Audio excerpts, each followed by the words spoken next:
Përshëndetje të nderuar zonja dhe zotrinj, ja ku po takohemi sërish me mua Tyrona Lilin për të ndarë lajmet më të fundit, historitë më të fundit në fakt që ndodhin në popullin ton shqiptar. Ditën e djeshme edhe njëherë hapën plagët e prindërve të Martin Canit, të zotit Ëngjëll dhe të zonjës Floriana.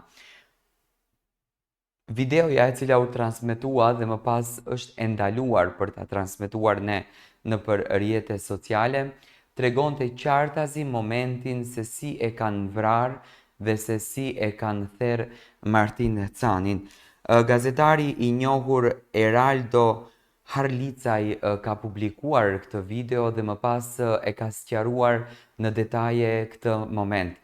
Fatkeqësisht janë bërë 8 muaj nga rasti Martin Canit dhe mua më vjen shumë keq që duhet ta them me zë shumë të lartë, por imagjinoni prindërit të cilëve fëmia ju vran në orar shkolle, ku shkolla duhet të merr një përgjegjësi, ku Ministri i Arsimit duhet të ketë një përgjegjësi për këtë gjë, ku institucionet kompetente duhet të kenë një përgjegjësi për këtë gjë, të gjithë po heshtin, askush nuk po flet. Dhe këto prindër i kanë lënë 8 muaj në hares.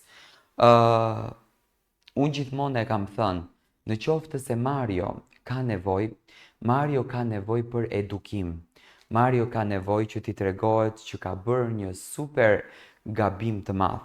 Dhe jo të hakmeren, derisa nuk u hakmeren prindërit e Martinit dhe prindërit e Martinit e shpjeguan shumë bukur, më duhet ta them, një moment që Zoti Ëngjëll dhe zonja Florina thonë që ne kur e morëm vesh që ishte një bashkëmoshatar, personazhi që na kishte vrarë djalin, ne jemi tërhequr një hap mbrapa.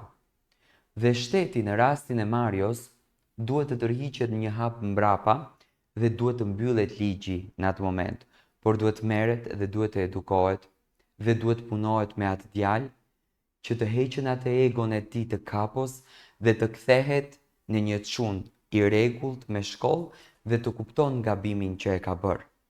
Ndërsa, për prindërit e Martinit të vehet drejtësia në vend, sepse nuk ka qenë vetëm Mario, por kanë qenë një grup edhe më i madh. 8 muaj nga ngjarja e rëndë ku 14 vjeçari Martin Cani u qellua për vdekje me thik nga bashkëmoshatarët e tij. Janë publikuar pamjet e krimit të rëndë. Ngjarja ndodhi mesditën e 18 nëntorit të vitit kaluar, pak metra larg shkollës Fanoli në Tiranë, ku një konfirtim fizik mes disa të rinjve përfundoi në një tragjedi.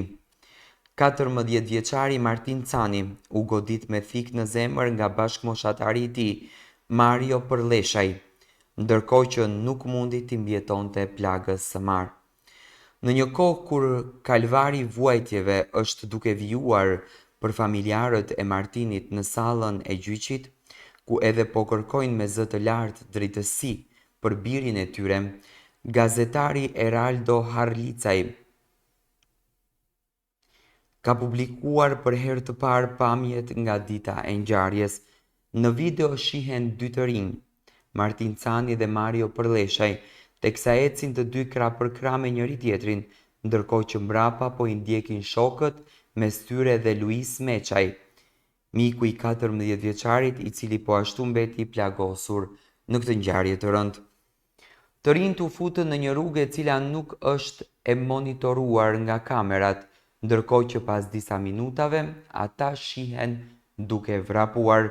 Fillimisht janë shokët e tyre të cilët vrapojnë, ndërkohë që pas tyre është Martini i cili mban me duar plagën në zemër, siç evidentohet edhe në pamje, ku më pas Martinit është duke vrapuar edhe Mario Përlleshaj, teksa në duar mban thikën. Postimi i gazetarit Eraldo është ky. Pikpyetjet e çështjes së Martin Canit dhe videos e ditës së ngjarjes në momentin që më ra në duar. Këtu e një muaj më parë, dosja Martin Canit me materialet e plota filmike kisha shumë më dyshje për publikimin e tyre. Zgjedhjet e 11 majit ma larguan nga mendimet për pak kohë. Kisha edhe kam pikpyetje nëse po veproj mirë apo gabim. Megjithatë janë disa paqartësi që më shtyn të publikoj materialet. Veprimet nga ana e prokurorisë së Tiranës duke dërguar çështjen për gjykim pa një hetim të thelluar, por edhe deklarimet e fëmijëve në seancat me dyer të mbyllura.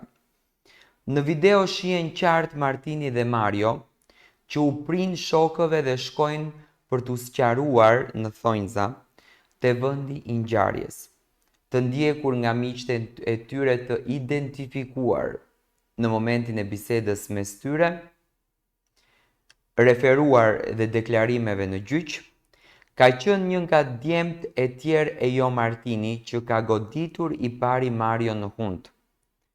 Më pas, sheri ka agravuar duke i marrë jetën Martinit dhe duke lënë të plagosur Luisin.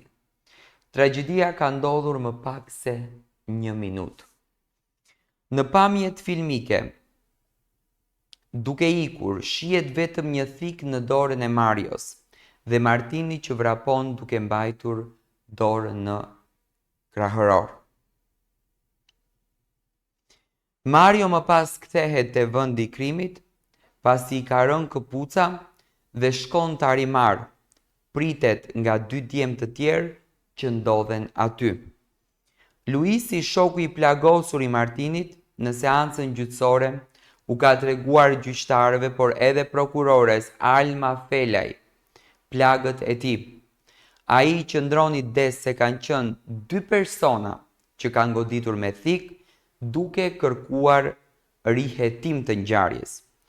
Po ashtu, advokati Marios, autorit të dyshuar, ka mbështetur deklaratën e Luisit, duke ngritur alibin se nuk ka qenë ai personi që ka qelluar Martinin. Ai pranon se ka përdorur thikën, por ka plagosur Luisin. Pra Luisi dhe Mario pretendojnë se ka qelluar me thik një person i tretë. Pala e Marios pretendon se nuk është ai vrasësi. Kush është personi i tretë që po mbahet i fshehur nga të gjithë? A ekziston vërtet një person i tretë që ka goditur? Si ka mundësi që dëshmitarët kanë ndryshuar deklarimet në gjyq, ndryshe nga përgjigjet që i kanë dhënë prokurores dhe pas janë rimar disa herë në pyetje nga ana e Alma Felaj?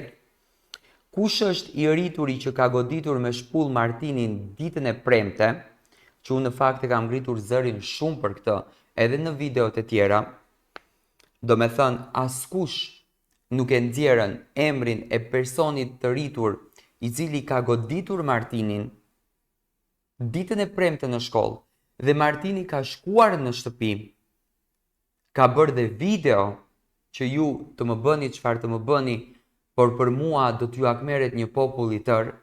Kjo video ja u bë publike në të gjitha rrjetet sociale. Në sherin që ka pasur me Marion, kush janë djemt që kanë pritur Marion dhe shoku që e shoqëroi në spitalin privat, ku shihet me plak në dorë, gjyqtarja Marinela Osmani vendosi rihetimin e ngjarjes pas dokumentimeve të paplota nga prokuroria. Deklaratat e dëshmitarëve i gjeti shumë të rëndësishme për zbardhjen e së vërtetës. Mario ende nuk ka dëshmuar.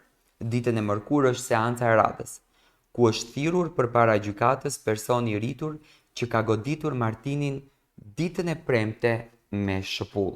Do me thënë ditën e sotme është seanca e radhës, në qoftë se është mbajtur. Unë shpresoj që kjo e vërtet të del, sepse unë e di çfarë heqin ato prindër, dhe njerë më vjen shumë keq që ne u rihapim këto plak, por në qoftë se ne nuk e sjellim këtë nëpër media, më besoni që rasti juaj merr fund.